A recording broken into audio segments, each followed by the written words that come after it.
저는 우크라이나 오데사에 우크라이나에서도 최남단에 있는 큰 항구 도시가 있습니다. 지금 뉴스에도 많이 나오고 있는 도시인데 그 오데사라는 곳에서 사역을 하고 있습니다. 그리고 우리 이곳에 또 목사님이신 최 목사님하고는 또 우리 동산교회에 같이 저와 함께 또 동산교회에서 같은 청년 생활을 했고요. 여기 그 고잔둔 동산교회 있죠? 예, 거기에서 우리 목사님과 함께 열심히 또 전도도 하고 공원 나가고 또 여기 고대 안산병원 가서 전도하고 했던 그 기억들이 많이 납니다. 저는 시화동산교회라고 안산 동산교회에서 처음 1호로 분리개척된 교회 있죠. 그 분리개척된 시화동산교회에서 파송을 받고 2005년도에 우즈베키스탄이라는 중앙아시아 우즈베키스탄 나라로 선교를 떠났습니다. 그리고 8년 정도 사역을 하다가 거기에서 이제 추방을 당했고요. 그리고 나와서 2014년에 여기 우크라이나로 오데사로 들어갔습니다. 예. 우리 또 이렇게 귀하신 우리 최 목사님 사역하는 교회에 또 저도 참 오랜만에 뵀는지 알았는데 또 마침 저희가 한 20년 동안 못 봤어요. 정말 가깝게 정말 같이 전도도 하고 좋았었는데 또 마침 또 이렇게 코로나에 걸리셨다 그래서 다음번 기회에 뵙기로 하고 우리 오데사 지금 한참 또 우리 우크라이나 전쟁이 있지 않습니까? 그 전쟁 영상을 짧게 한 4분 정도 만들었습니다. 한번 같이 보시면 또 훨씬 더 또 기도하시는데 또 도움이 되실 거라고 믿습니다. 잠깐 한번 보시고 다시 이어가겠습니다. Слава Україні! Героям слава! Слава Україні! Героям слава! Слава нації! Смерть ворогам! Слава нації! Смерть ворогам! Слава нації! Смерть ворогам! Ні слава, ні доля, всіх наші вороженьки, як роса на сонці, запануємо ми, браття, у твоїй сторонці.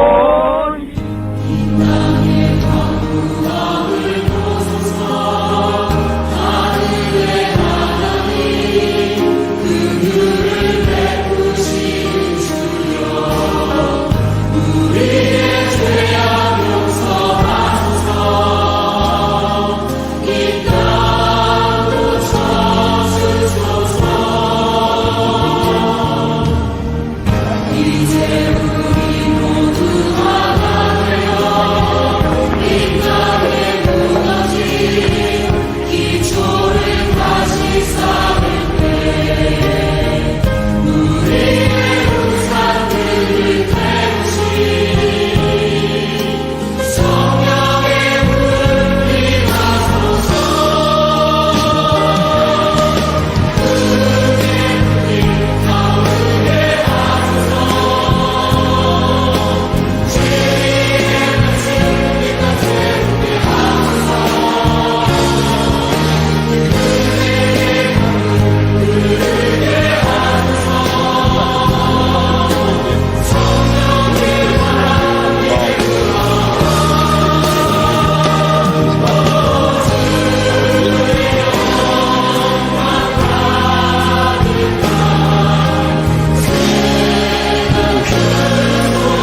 안녕하세요. 저는 사샤입니다.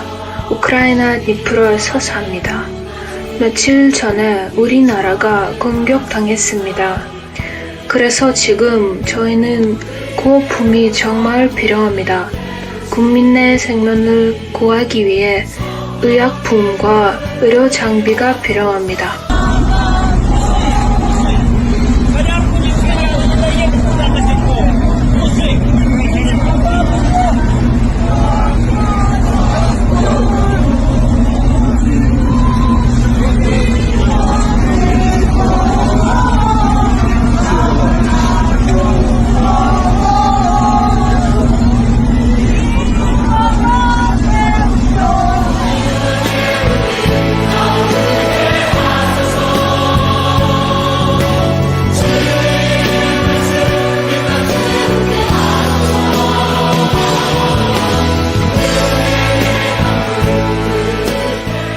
네, 오늘로써 러시아의 우크라이나 침공이 32일째 되는 날이 되었습니다.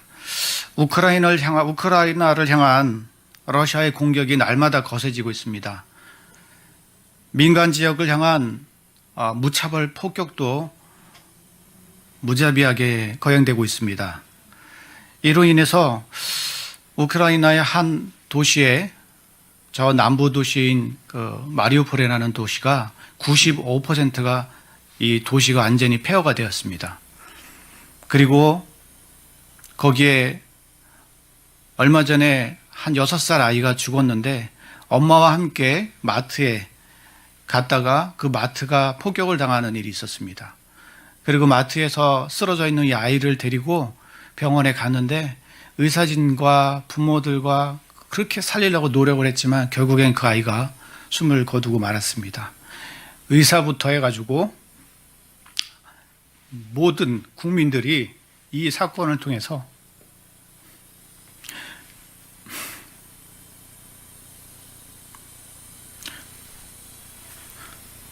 그렇게 아이를 살려달라고 애원했지만 그 부모는 결국 아이를 살릴 수 없었습니다.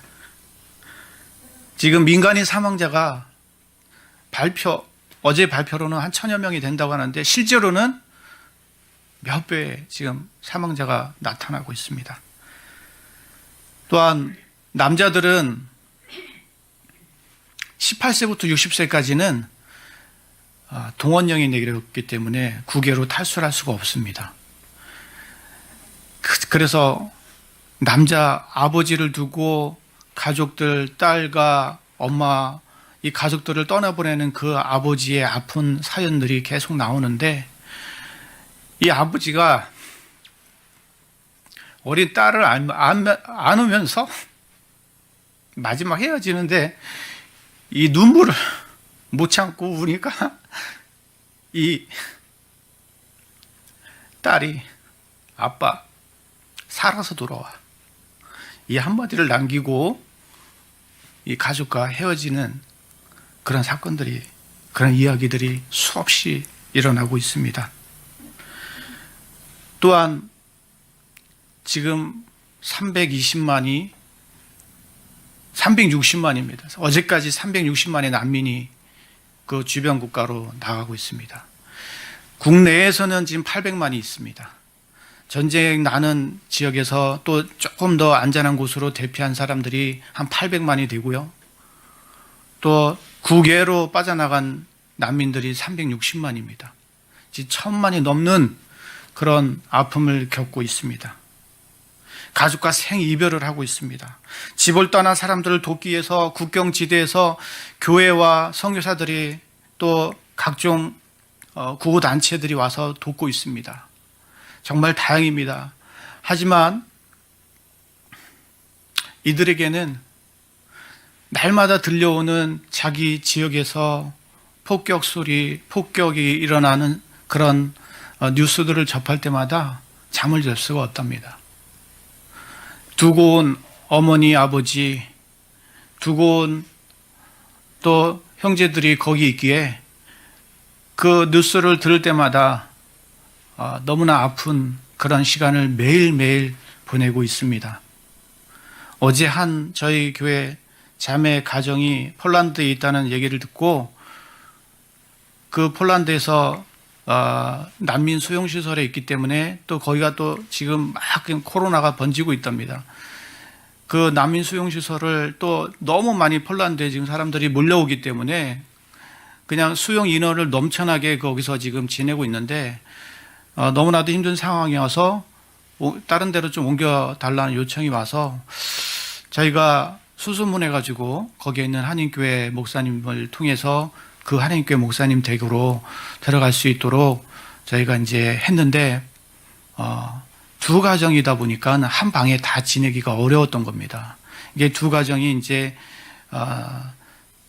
남편과 남편의 형 가정 이 두 가정이 같이 나왔습니다. 그래서 애까지 해서 5명이 있었는데 그래서 아이들만 먼저 그쪽으로 보내고 남자들은 다른 쪽에 있고 좀 나중에 다른 방을 구하면 그쪽으로 나중에 옮기자라고 했더니 많이 고민을 하다가 목사님 안 되겠습니다.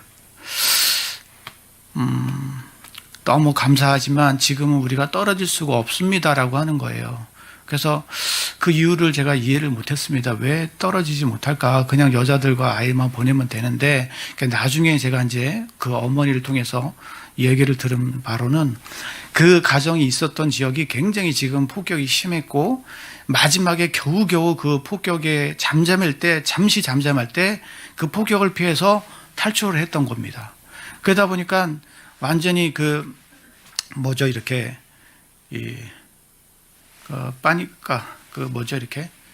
패닉이 왔습니다.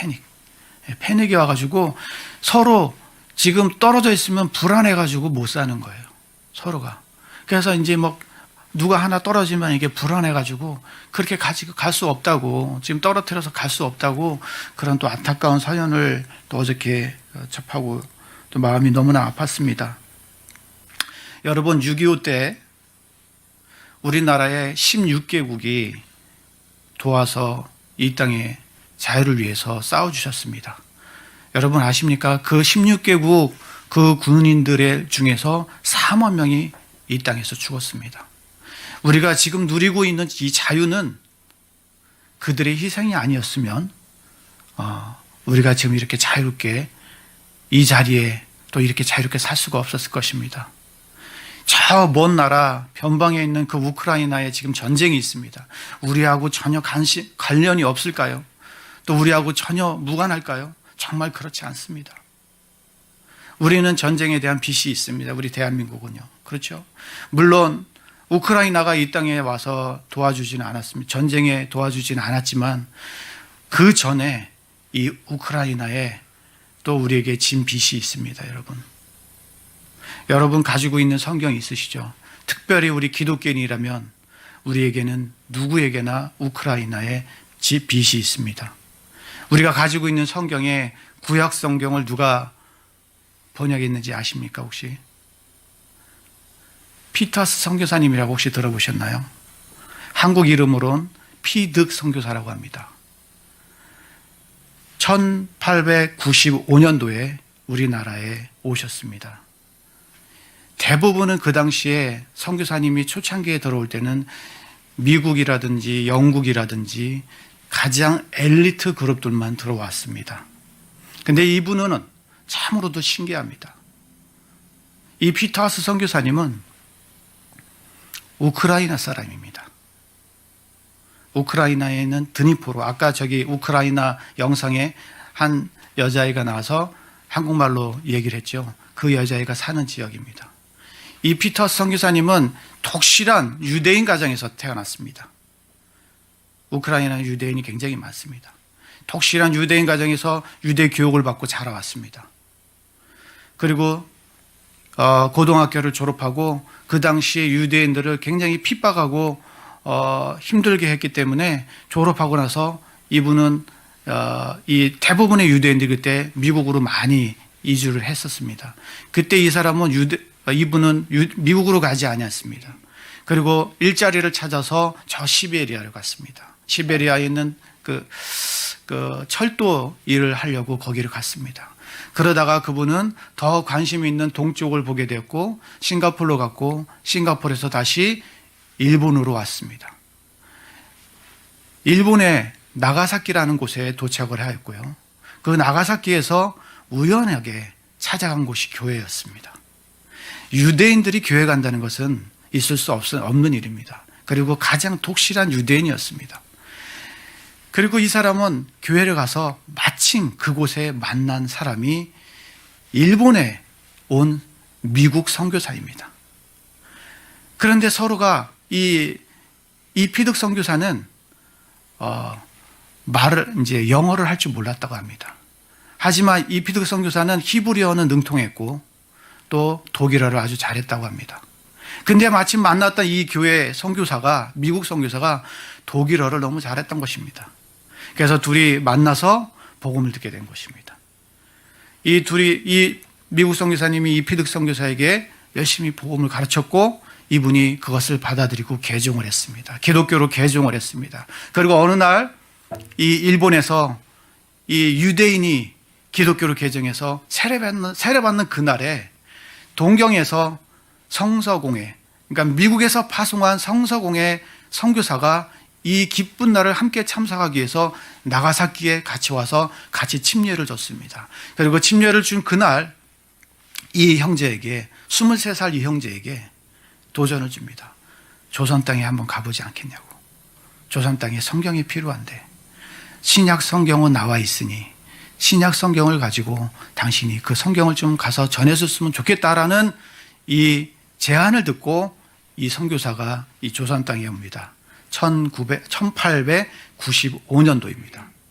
그 당시 우리나라는 민비 살해 사건이 있었던 그 해입니다.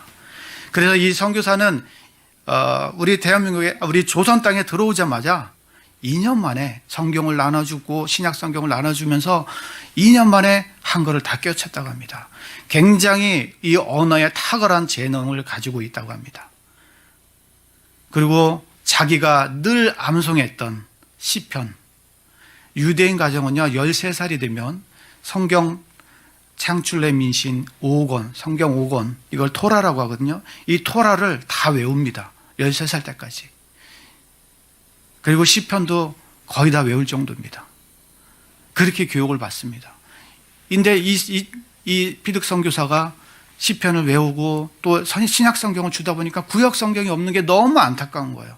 그래서 이분이 2년 동안 배운 그 한국어로 능통하지 않았지만 어느 정도 굉장히 빨리 배웠던 한국어로 조금씩 번역을 해서 최초의 한국말, 우리말, 조선어 성경을 만든 것이 시편 150편의 시편을 간추려서 62편의 성경을 만든 것이 최초의 성경입니다. 놀랍지 않습니까? 그리고 이분이 잠시 미국에 가서 신약을 하고 다시 대한민국 우리 조선 땅에 들어옵니다. 1905년도에 들어와서 1937년도까지 구약성경 창세기부터 계시록까지를, 창세기부터 마지막 말라기까지를 구약성경을 싹 다 완성을 하신 분이십니다. 지금 우리가 듣고, 우리가 보고, 우리가 쉽게 우리 한국말로 볼 수 있는 이 성경은 바로 히브리를 능통하게 잘한 유대인이면서 예수님을 믿고 개종한 이 피터스, 이 피득 선교사가 아니었으면 이렇게 우리가 이 시간에 이렇게 성경을 볼 수가 없었을 것입니다. 이분이 대한민국에 이렇게 우리 조선 땅에 와서 이렇게 헌신해 주셨죠. 여러분 그 사건을 아십니까? 저는 우크라이나에서 유대인 오데사에서 아둘람 사랑교회라는 교회를 개척을 했습니다. 대부분은 고려인들입니다. 얼굴색은 우리랑 똑같습니다. 똑같지만 그들은 어디서 왔냐면 저기 멀리 극동이라고 그러죠. 블라디보스톡이라는 곳에서 거기에서 1937년도에 스탈린에 의해서 강제로 이주된 사람들입니다. 그리고 반대로 유대인들을 또 강제로 이주해서 어디로 갔냐면은 제일 먼 저기 비르비잔이라는 러시아의 그 연해주 옆에 거기다가 갖다 놨습니다. 참 신기합니다. 우리 민족은 저쪽 중앙아시아에 갖다가 버려놓고 또 저기 우크라이나 이쪽에 있는 유대인들을 모아서 또 반대로 그쪽 연해주에다 갖다 놨습니다. 그런데 신기한 게요. 이 비로비잔이라는 그 유대인 자치구에 도착한 유대인들이 한 고백이 있습니다. 우리가 왔을 때 이 땅은 늪이었습니다. 아무것도 없었습니다. 그런데 우리를 도와준 민족이 있었습니다. 그것은 연해주에 살던 고려인들이었습니다. 그리고 흑룡강에 살던 조선족이었습니다. 우리에게 최초로 한국말 성경을 번역해 주신 유대인이면서 기독교로 개종한 피터 선교사님, 저 멀리 우크라이나에서 왔고, 또 우크라이나에서 그 소련의 저기 비로비잔이라는 곳에 도착할 때 또 우리 대한민국, 우리 한국 조선족 고려인들이 도와주지 않았으면 그들이 살 수 없었다는 고백을 제가 며칠 전에 듣게 되었습니다. 이렇게 하나님의 일은 정말 우리의 상상을 뛰어넘습니다. 아멘. 이 피터 선교사님은요,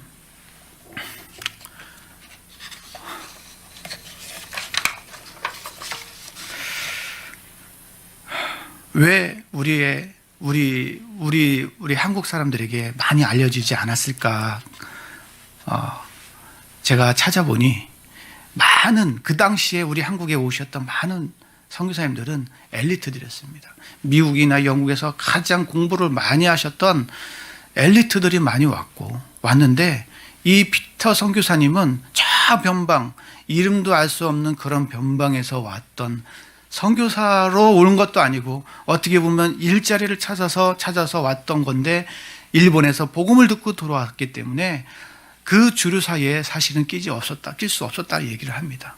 그러나 정말 귀한 사역, 그분의 헌신이 아니었으면, 그분 한 분의 헌신이 아니었으면 정말 저는 이 구약 성경을 중국에서 번역했다 생각을 했었거든요. 아니면 일본에서 번역했다. 근데 원어로 히브리에 가장 능통한 그 한 사람을 하나님께서 이 땅에 보내셔서 그것을 우리가 볼 수 있도록 만드셨다는 기가 막힌 사연을 듣고 정말 감동이 되지 않을 수가 없습니다. 우리 기독교인들이라면 이렇게 우크라이나에 빛이 있습니다. 우크라이나 선교사 한 분이 왔기 때문에 그분을 통해서 우리는 지금 이렇게 성경을 접할 수 있었던 것입니다. 오늘 이 본문 말씀을 한번 보겠습니다. 이 본문 말씀은요, 너무나도 여러분들에게 익숙한 말씀입니다. 예수께서 무리를 보시고 불쌍히 여기시고 병든 자를 고쳐주실 때 이미 때는 저물었고 저녁이 되었습니다. 제자들이 이 상황을 보고서 예수님께 이렇게 얘기를 하죠. 여기는 진짜 아무것도 없습니다. 빈들입니다. 먹을 것이 하나도 없습니다. 이미 날은 저물었습니다. 그러니까 이 사람들을 마을로 보내서 그들이 사 먹게 보내시죠 라고 얘기를 했습니다. 어떻게 보면 생각해 보세요. 날이 저물었는데 어디 가서 뭘 구할 수 있겠습니까? 구할 수가 없습니다. 책임을 회피하게 한 것이죠. 왜냐하면 여기에는 5,000명을 먹였지만 아이들과 여자를 제외한 5,000명입니다. 그럼 적어도 15,000명에서 2만 명은 좋게 잡을 수가 있을 것입니다. 한 끼에 1,000원만 잡아도 2,000만 원이 들어갑니다. 그러면 제자들에게 셈법이 빠른 제자들에게는 우리에게는 그만큼의 돈이 없는데 지금 이 사람들을 가서 사가지고 빵을 사가지고 먹일 수 있는 그런 재정이 없는데 어떻게 이들을 먹일 수 있을까? 이미 해는 떨어졌고 에이 모르겠다. 예수님 빨리 보내세요. 우리가 부담은 있지만 책임을 회피하고 싶었습니다. 그래서 빨리 보내세요라고 했을 때 예수님이 이 말을 합니다. 갈 것 없다. 너희가 먹을 것을 줘라라고 합니다. 이 말을 들은 제자들은 너무나도 황당합니다. 모르실까? 예수님이 모르실까? 우리가 가진 것 없는 거 아실 텐데, 우리 재정이 충분하지 않는 것도 주님이 충분히 아실 텐데 갈 것 없다. 너희가 먹을 것을 줘라? 이 제자들은 너무 황당해서 우리가 뭐가 있다고 예수님이 이렇게 얘기하시나? 제자들에게 책임을 물어주는 것입니다. 이 많은 사람들, 이 많은 무리들에게 먹일 수 있는 음식을, 책임을 우리 이 제자들에게 주는 것입니다.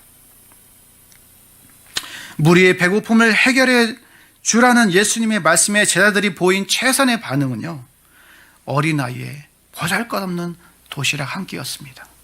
빵 5개, 물고기 2마리였습니다. 이것을 예수님 앞에 갖다 드리는 것이 제자들에게서는 가장 최선의 방법이었습니다. 예수님, 이거밖에 없습니다. 그리고 예수님께서 그것을 손을 들어 하늘을 우러러 축사하시고 이것을 떼어서 다시 제자들에게 줬을 때 이 제자들은 이것을 받아서 나눌 때마다 기적이 일어났습니다. 중요한 것은 제자들이 이것을 받아 떼어 줄 때 역사가 일어났습니다. 한 사람 줄 때마다, 2사람 줄 때마다, 이게 뭐야? 아니, 3 준데, 아니, 이게 뭐야? 줄 때마다 그 기쁨과 감격과 눈물이 있지 않았겠습니까? 그리고도 다 먹고도 다 배불리 먹고 12강주리가 남았다라고 말씀하고 있습니다.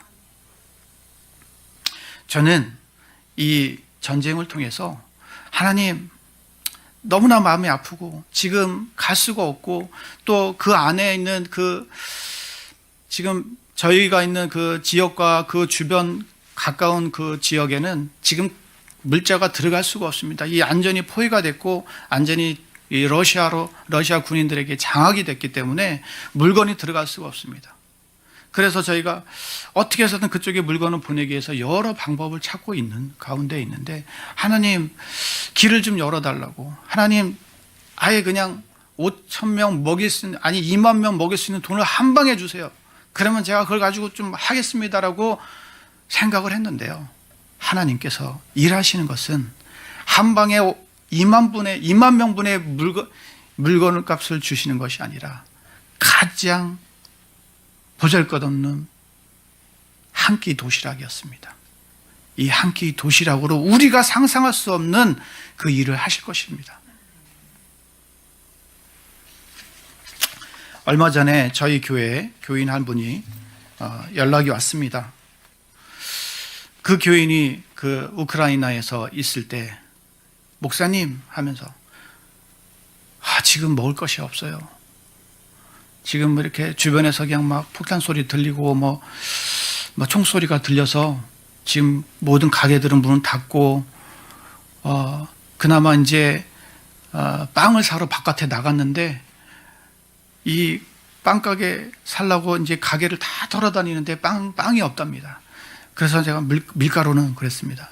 밀가루도 구하기가 어려워요. 그러는 거예요. 그러면 그 흔한 감자도 구하기가 너무 비싸져가지고 어렵습니다. 그러는 거예요. 사실 밀가루와 감자는요, 우크라이나에서 가장 흔하게 나는 곡물입니다. 그리고 세계에서 5번째로 수확량이 많은 그런 나라입니다. 그런 나라에 지금 밀가루와 감자가 없다고 하는 게 말이 됩니까? 지금 제일 많이 수확을 하는 그 나라에서, 심지어는 우크라이나는요, 우크라이나에서 나오는 곡물을 다 유럽으로 보내서 유럽을 먹여 살리는 곳입니다. 그래서 우크라이나를 유럽의 빵 바구니라고 얘기를 할 정도입니다. 땅이 굉장히 좋습니다. 너무나 비옥합니다. 그냥 뿌리면 막 납니다. 그런 우크라이나 땅에 지금 빵이 없다고 그러고 먹을 것이 떨어졌다고 합니다. 제가 그 말을 듣고서 앞으로 어떻게 해야 될까, 이런 고민 가운데 빵과 복음 사역을 시작하려고 준비를 하고 있습니다. 하나님께서 이 말씀을 주시고 한 끼 도시락의 돈이면 우리가 5,000명이 아니라 이 12강주리를 남기는 2만 명을 먹이는 그런 사역을 할 수 있겠다 생각을 했습니다. 저희가 일반적으로 먹는 빵이 이렇게 동그랗습니다. 100개로 벨 정도로 그렇게 동그란 빵입니다. 이 동그란 빵을 4등분으로 나누면 한 사람이 한 끼 식사 정도는 됩니다. 이거와 또 햄과 이 조그만한 이제 국 같은 거 있습니다. 거기에 찍어 먹으면은 일반 서민들이 한 끼 식사는 됩니다. 그러면 요 동그란 빵 4개, 5개면은 우리 돈으로 한 10,000원이면 살 수 있습니다. 그러면 4명이 한 끼 하나에 4명이 먹을 수 있는데 10,000원이면은 20명이 먹을 수 있다는 얘기죠. 그래서 한 끼 도시락. 우리가 보통 여기 한국 와서 제가 식당에 가보니까 보통 9,000원, 8,000원, 10,000원 하더라고요. 우리 한 끼 식사가. 그럼 우리 한 끼 식사면은 20명을 채울 수 있다는 것입니다. 주님, 이 한 끼 식사로 우리 한 사람 한 사람의 작은 이 오병이어로 하나님, 제가 가서 200명을, 하루에 200명을 먹이면 한 달이면 5,000명 이상을 먹일 수 있습니다. 그러면 이 일에 하나님 많은 재정을 주십시오. 많은 재정이라가 아니라 만원씩만 주십시오. 모든 사람들에게 만원씩만 한다면 충분히 가능할 것 같습니다. 그래서 저희는 이 빵 사역을 시작을 했습니다. 모금을 시작을 했고요. 또 빵만 갈 수가 없습니다. 정말 중요한 것은 빵이 목적이 돼서는 안 된다는 것입니다. 복음이 목적이 된다는 것입니다. 빵은 복음을 위한 수단일 뿐입니다. 그래서 저희는 지금 전도팀을 만들고 있습니다. 앞으로는 지금 많은 물자와 구호가 들어갈 것입니다. 지금도 엄청난 구호가 들어가는데 정말 빵보다는, 빵도 중요하지만 그것은 수단일 뿐이지 정말 그들에게 필요한 것은 말씀이고 생명입니다. 그렇기 때문에 저희들은 지금 다국적으로 제가 나오기 전까지만 해도 다국적으로 이 전도팀을 만들어서 전도를 했습니다. 특히 이슬람 선교를 많이 했습니다. 그래서 저희가 같이 나오기 전까지만 해도 한 7개국 선교사들이 같이 연합해서 선교를 했습니다. 그 중에는 미국에서 오신 선교사, 또 코트디부아르라고 서아프리카에서 온 선교사, 라트비아에서 온 선교사, 아마 생소하실 겁니다. 저기 북아프리카에 있는 모로코에서 온 선교사, 이스라엘 안에 팔레스타인에서 온 선교사, 남미 콜롬비아에서 온 선교사, 또 남미에 있는 칠레, 제일 길다란 나라 칠레에서 온 선교사, 그렇게 해서 팀이 되었습니다. 이 남미에서 온 콜롬비아 선교사는요, 연세가 거의 70이 가까이 됐습니다. 이분은 자기의 권리를 모두 포기하고 선교를 합니다. 이분은 호스텔에서 삽니다. 호스텔이 아셔요? 뭐냐면은 조그마한 방에 일반 관광객들이 와서 잠시 머물다 가는 곳을 호스텔이라고 합니다. 그러면 조그만 방에 이 침대가 한 6개가 들어가 있습니다. 따닥따닥 붙어 있어요. 그러면은 여러 민족들이 왔다 갔다 할 거 아닙니까? 이분은 거기서 사역을 합니다. 여러 민족들을 대상해서 거기가 자기의 선교지인 것입니다. 그래서 한 번은 제가 얘기했어요. 핸드폰도 잊어버리기도 하고 귀중품도 잃어버리기도 한다고 하길래, 선교사님, 그 호스텔 비용이면 한 달치 모아서 다른 데 방을 얻을 수 있을 것 같은데 편하게 거기서 하시고 전도하시죠 했더니 아니라고. 자기의 선교지는 여기라고. 여기가 내 선교지요, 내 사역지입니다. 이렇게 얘기를 하시는 거예요. 나이도 적지 않은 분이 그 권리를 포기하고 그렇게 사역을 하십니다. 이런 분들이 하나 둘씩 모였습니다. 그래서 전도팀이 되었고요. 지금은 이제 전쟁 때문에 좀 다른 나라에 가셨습니다.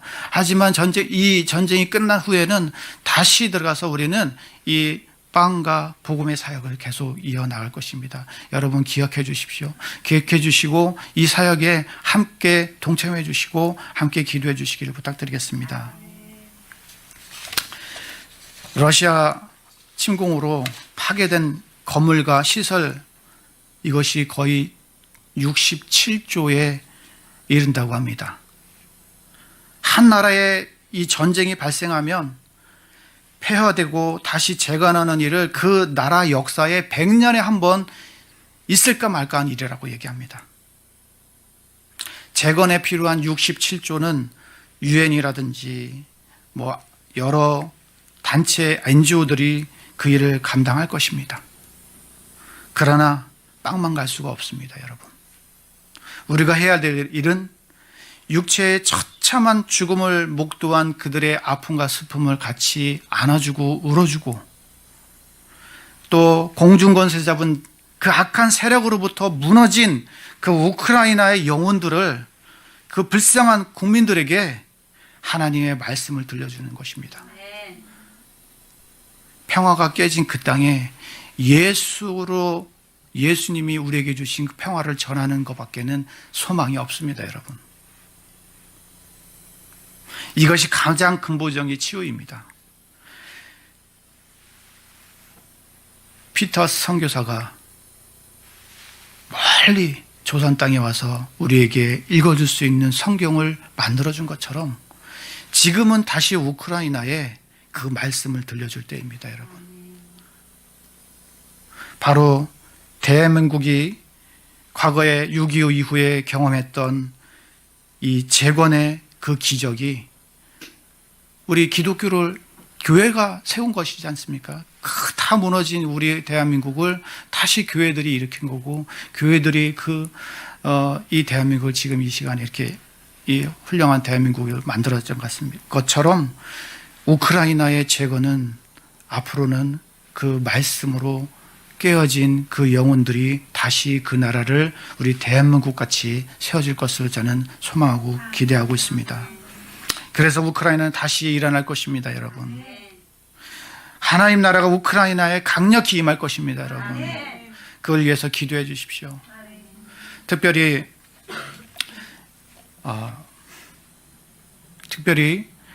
지금 저희가 있는 그 남부 지역이 오데사라는 지역입니다. 오데사라는 이 도시는 과거와 유대인들이 60%가 살던 유대인 마을, 유대인 도시였습니다. 지금은 이제 많이 떠났지만 유대인 도시고, 또 역사적으로도 굉장히 중요한 곳입니다. 지역적으로도 이 도시가, 우리 도시가 빼앗기면 더 이상 이제는 우크라이나에 물건을 공급해 줄 수 있는 그 바다 항구가 없어집니다. 이미 저희가 살고 있는 오데사 외에 다른 항구들은 이미 다 러시아 군들이 접수를 했습니다, 남쪽은. 이제 남은 마지막 항구, 최대 항구, 우크라이나의 가장 최대 큰 항구인 이 오데사만 남았습니다. 그래서 지금 다른 지역의 그 러시아 군인들이 이제 마지막 여기를 치기 위해서 지금 준비를 하고 있다는 소식을 계속 접하고 있습니다. 어제, 오늘, 어저께, 그제 들은 소식은 제가 이제 성도들에게 전화해서 물어봅니다. 매일매일 상황을 물어보는데, 목사님, 어제보다 더 큰 소리가 더 큰 이 폭발음과 이 미사일이 날아들어오고 있습니다. 계속해서 이제 점점 이 강도가 세지고 있습니다라는 얘기를 듣고 있습니다. 그분들은 지금 나오고 싶어도 나올 수 없는 분들입니다. 이미 지금 나올 수 있는 사람들은 거의 다 많이 나왔습니다. 저희 성도들도 지금 몰도바에 한 20명 가까이 있고요. 또 인근 나라인 몰도바 있고, 또 루마니아, 폴란드, 뭐 이런 주변 나라로 많이 나갔습니다. 그리고 일본은 지금 계속해서 또 한국으로 들어오고 있는 중입니다. 대부분은 고려인들이기 때문에 이렇게 또 한국으로 들어올 수 있는 기회가 쉽게 열립니다. 그래서 그런 자격을 갖춘 분들은 들어올 수 있고, 또 일부는 또 국적이 없어서, 이 고려인이지만 국적이 없어서 이 여건이 없습니다. 그래서 그냥 국적 없이 살다가 갑자기 이렇게 전쟁이 터져가지고 국경은 넘었는데 오도 가도 못하는 그런 상황이 또 지금 몰도바에 남아있는 우리 성도들이 있습니다. 이 나무 도시의 오데사를 기억해 주시고, 여기가 마지막 지금 전쟁의 가장 피크가 될 그런 상황에 놓여 있습니다. 그래서 여러분들 기억해 주시고, 이 전쟁이 속히 끝날 수 있도록 기도해 주십시오. 평화적으로 해결될 수 있도록 기도해 주십시오. 그리고 우크라이나 땅에 이제는 복음이 영적 대부흥이 일어날 수 있도록 기도해 주십시오. 네. 우리 선교사가 들어갈 수가 없습니다. 지금은 이 한국 국적은 들어갈 수가 없습니다. 그래서 지금 남아있는 선교사가 몇 명 가정이 있는데, 그분들은 미국 시민권자인 한국인입니다. 그들은 남아서 지금 거기서 지금 물자를 공급해 주는 일을 지금 생명 걸고 지금 하고 계십니다. 그리고 또 제가 다음 주 주일날 슬로바키아라는 나라로 출국을 합니다. 슬로바키아하고 우크라이나가 국경이 조금 접하고 있습니다. 그 국경에 가서 물건을 사서 우크라이나로 지금 집어넣는 일을 하고 있습니다. 그래서 뭐 발전기가 필요하고 담요가 필요하고 군수 물자가 필요합니다. 그거를 이제 오더를 받아가지고 그 바깥에서 뭐 몇 톤씩, 뭐 50톤씩 이래가지고 그것을 계속 그 국경 안으로 이제 국경에서 이제 그 우크라이나 안으로 집어넣어주는 사역을 합니다.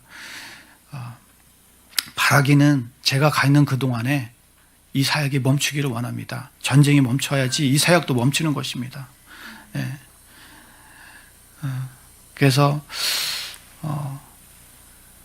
그 사역 또 거기 간 김에 또 저희 성도들이 있는 몰도바도 또 볼 것이고 또 저희가 지금 한국에 잠시 나와 있지만 이제는 우리 우크라이나가 열리기 전까지는 이제 몰도바에 가 있을 예정입니다. 그래서 몰도바에서 난민을 돕고 거기서 잠시 사역을 하다가 또 우크라이나가 열리면 바로 우크라이나로 들어갈 예정입니다. 그래서 여러분 기도해 주실 것은 이 선교사가 들어갈 수 있는 문이 빨리 열릴 수 있도록 기도해 주세요. 예, 지금은 여행 4단계로 금지됐기 때문에 선교사가 들어갈 수가 없습니다. 우리 국민은 국적으로는 들어갈 수가 없습니다.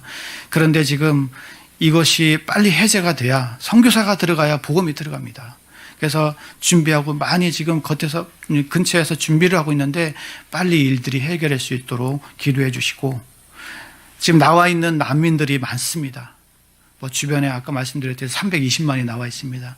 그 난민들이 지금 전 유럽과 지금 심지어는 미국, 캐나다, 일본까지도 난민을 받는다는 얘기가 있더라고요. 뭐 태국, 이스라엘로 전 세계로 지금 가고 있는데 이 난민들이 가는 곳곳마다 이 복음이 더 확장될 수 있도록 기도해 주세요. 이 난민들이 지금 나올 때 너무나 가난한 마음으로 나오기 때문에 복음을 전하면 다 받아들인다고 합니다, 지금. 그래서 그들에게 정말 이 복음 들고 서유럽으로 가고 또 여러 나라로 퍼질 때 정말 이 전쟁을 통해서 더 복음이 확산되는 일들이 있기를 같이 기도해 주시기를 원합니다.